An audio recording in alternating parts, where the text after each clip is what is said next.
A light breeze causes the naked branches overhead to rattle like wooden wind chimes. This is a popular retreat for couples in the summer. The deciduous trees provide a beautiful green canopy, far out of sight of teachers and fellow students. But now, in late winter, it feels like I'm standing under a pile of kindling. I breathe into my cupped hands and rub them together furiously to prevent them from numbing in this cold. Just how long am I supposed to wait out here anyway? I'm sure the note said 4 p.m. Ah yes, the note. Slipped between the pages of my math book while I wasn't looking. As far as cliches go, I'm more a fan of the letter in the locker, but at least this way shows a bit of initiative. As I ponder the meaning of the note, the snowfall gradually thickens. The snowflakes silently falling from the white-painted sky are the only sign of time passing in this stagnant world. Their slow descent upon the frozen forest makes it seem like time has slowed to a crawl. The rustling of dry snow underfoot startles me, interrupting the quiet mood. Someone is approaching me from behind. Hi, Hisao. You came? Huh? A hesitating, barely audible question. However, I recognize the owner of that dainty voice instantly. I feel my heart skip a beat. It's a voice I've listened to hundreds of times, but never as more than an eavesdropper to a conversation. I turn to face this voice, the voice of my dreams, and my heart begins to race.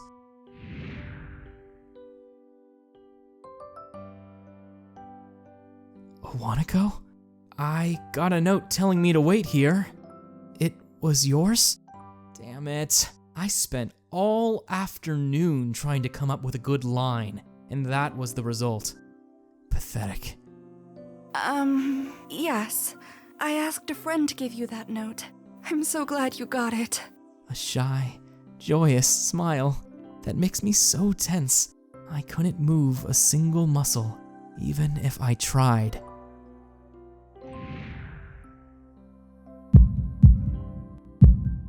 My heart is pounding now, as if it were trying to burst out from my chest and claim this girl for itself. So, here we are, out in the cold. Once again, the wind stirs up the branches. The cacophonous noise is music to my ears. Iwanako flinches ever so softly against the gust of wind. As it passes, she rights herself, as if supported by some new confidence. Her eyes lock with mine, and she lazily twirls her long dark hair around her finger. All the while, the anxious beating of my heart grows louder. My throat is tight. I doubt I could even force a word out if I tried. You see, I wanted to know if you'd go out with me. I stand there, motionless, save for my pounding heart. I want to say something in reply, but my vocal cords feel like they've been stretched beyond the breaking point. Hisao? I reach up to try to massage my throat, but this only sends spikes of blinding pain along my arms. Hisao? My whole body freezes, save for my eyes, which shoot open in terror. Hisao! The beating in my chest suddenly stops, and I go weak at the knees. The world around me, the canopy of bare branches, the dull winter sky, Iwanako running towards me, all these fade to black. The last thing I remember before slipping away are the sounds of Iwanako screaming for help and the incessant clatter of the branches above.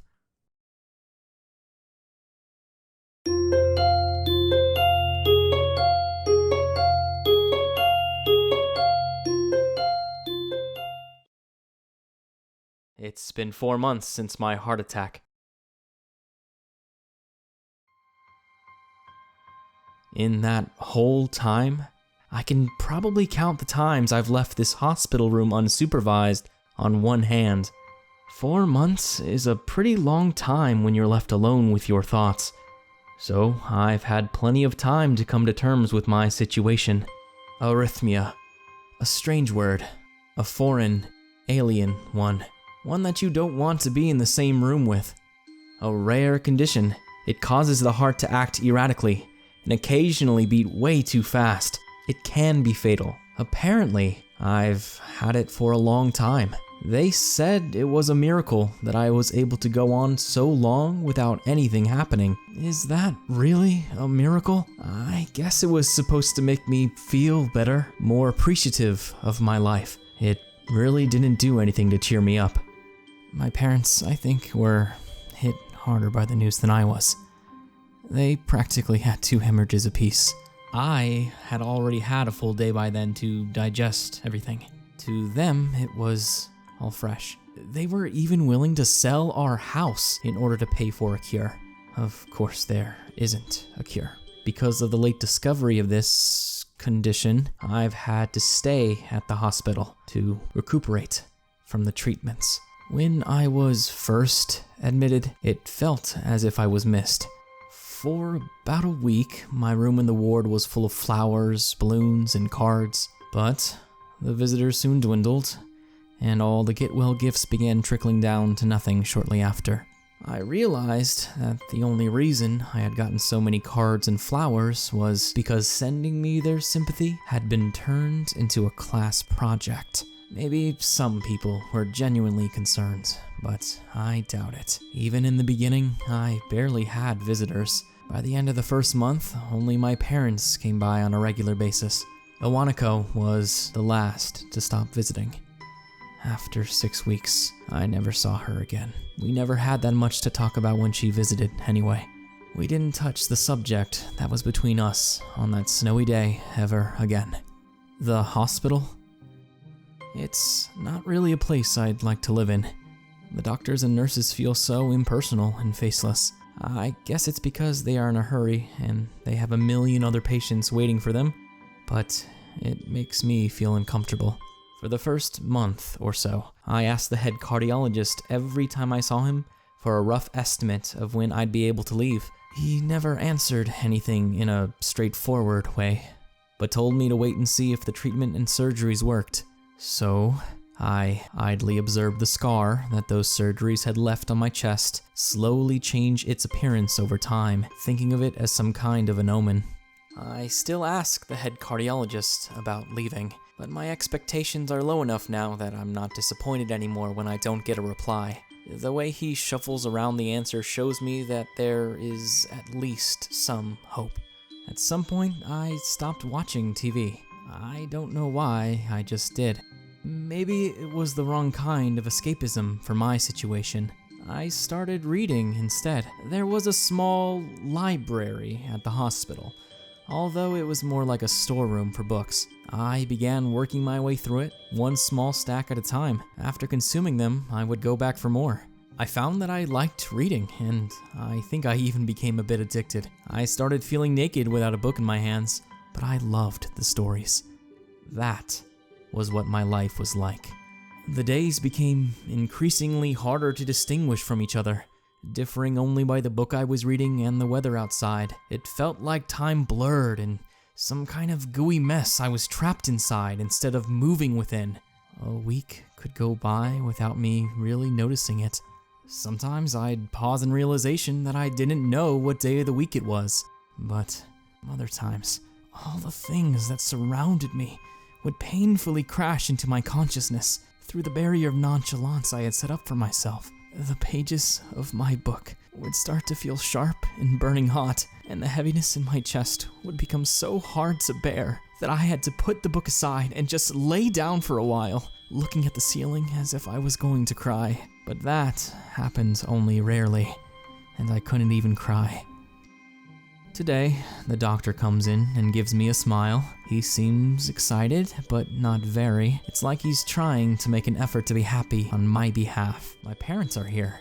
It's been a few days since I've last seen them. Both of them are even sort of dressed up. Is this supposed to be some kind of special occasion? It's not a party. There is this ritual the head cardiologist has, He takes his time sorting his papers, then setting them aside as if to make a point of the pointlessness of what he just did. There, he casually sits down on the edge of the bed next to mine. He looks me in the eyes for a moment. Hello, Hisao. How are you today? I don't answer him, but I smile a little back at him. I believe that you can go home. Your heart is stronger now, and with some precautions, you should be fine. We have all your medications sorted out. I'll give your father the prescription. The doctor hands a sheet of paper to my dad, whose expression turns wooden as he reads it quickly. So many. I take it from his hand and take a look myself, feeling numb. How am I supposed to react to this? The absurdly long list of medications staring back at me from the paper seems insurmountable.